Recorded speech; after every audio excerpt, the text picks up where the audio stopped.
आमच्या परिसरात आमच्या शाळेच्या मार्गाने होता 25-30-35-40 वर्ष काय केलं ठोकाळी भाषणासाठी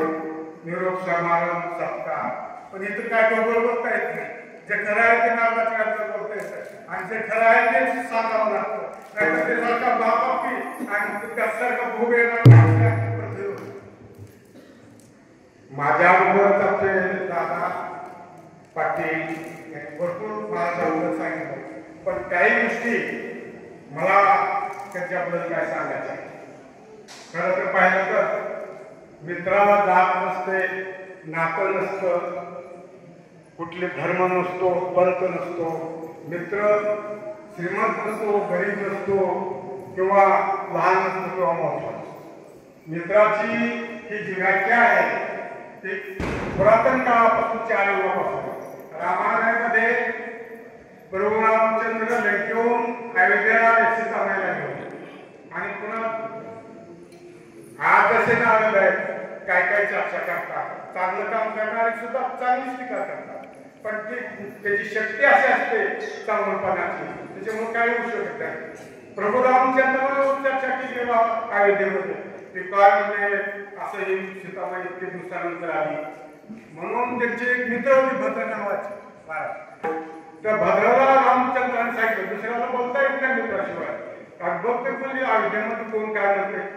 परिस्थिती पाहिली आणि ऐकली भद्रानं आणि रामाला सांगितलं नंतर सीतामाईला वाटणीच्या आसनात पाठवलं म्हणजे मित्र हा सगळ्यात श्रेष्ठ नाता मित्र तो सगळं संकट अडचण त्याच्या येणारे प्रसंग जो मित्र त्याला मदत करतो किंवा त्या संकटाला जाऊन जातो त्याला मित्र असतो महाभारतामध्ये 2 मित्र होऊन गेले कृष्ण आणि सुदामा ते तर सगळे प्रसंग माहितच आहे पण आणखी एक मित्र होऊन गेला जो अनितीच्या मार्गाने होता कर्ण भगवंताने त्या कर्णाला सुद्धा सांगितलं की कर्ण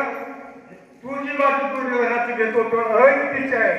पण कर्ण काय म्हटला की ज्या वेळेस मी लहान होतो आणि माझ्यावर गर्दीचा प्रसंग होता मी मोग कर्ण योद्धा होतो पण मला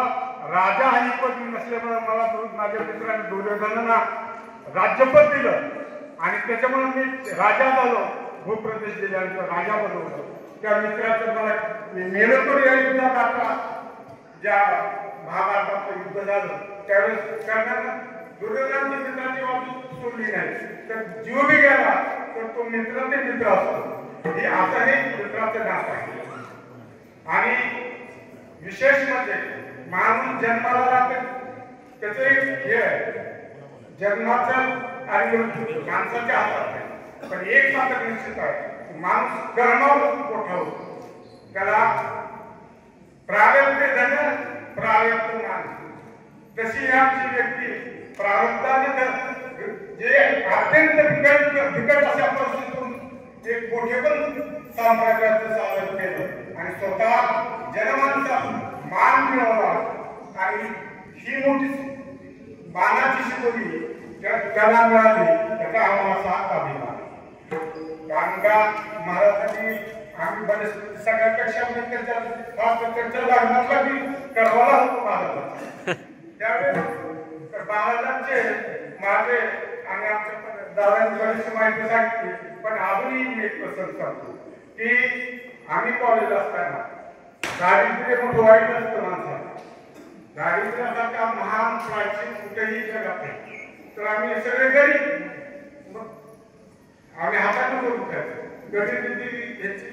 जे राहत होते तिथून काय ते फुकट असते दूध घालायचे काम करायचे पण तेवढ्या प्रसंगाने सुद्धा महाराज सण आले की आपल्याला जेवायला घ्यायचे त्यांची जे आता झालेली असतो ती रागांवशी एवढी जाणीव होती पोरं आली तर आम्हाला सगळ्याला जीव घालायची आणि ती काही बोलत असेल तर महाराज आपल्या सगळ्याला जेवायला म्हणजे हे सगळं का मित्रप्रेम जगामध्ये श्रेष्ठ आहे आणि ते मित्रासाठी बरंच असं एक महान काही ग्रंथ महाराजांनी जे आम्ही नोकरीला लागलो नोकरी लागल्यानंतर आम्ही बरंच म्हणजे 67ला 10वीला असताना आम्ही पहिला एक पारायण केलं ज्ञानेश्वरी रामकृष्णाच्या वाड्यात रावसाहेब बाबा पारायण होते आणि महाराज आम्ही 10-12 लोकांनी पारायण केलं 67ला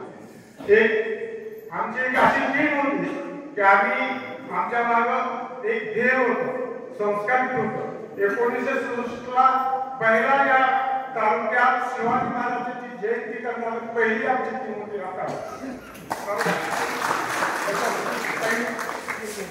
आणि दुसरी एक गोष्ट आणि सभापती पक्षाचे आम्ही विश्वनाथाबादचे पुढारी आणि त्या काळात त्या समाजाच्या विचाराच्या धारणेमध्ये प्रेरित होऊन या ठिकाणी पहिली आंबेडकर जयंती तालुक्यात त्या काळात करणारे आम्ही हे ठिकाण आणि एवढंच नाही दानवासीसाठी आणि काही मंडळी जुने आमच्या वयाचे असते त्या गावात आम्ही कलेक्ट करून खीर केली आम्ही तिथं स्वतः द्यावा लागलो.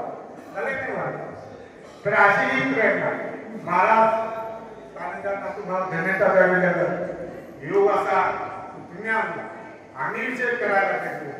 आणि तुम्हाला आमच्यानं काय विचारात आलं नाही. तुम्ही आमच्या एका मित्राला केलं तुम्हाला लाख लाख त्यांनी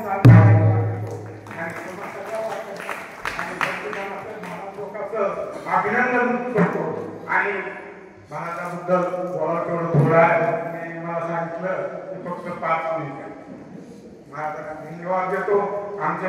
काम तुम्ही केलं आणि तुम्ही केलेलं काम असं बरोबर होतो आणि एकाची अमृत महोत्सव करो आणि ज्ञानी आणि गुरुजनांचा सत्कार करो एवढीच प्रार्थना करून आपली सेवा करतो. सत्कार करण्यासाठी खूप या ठिकाणी मंडळी आलेली आहेत.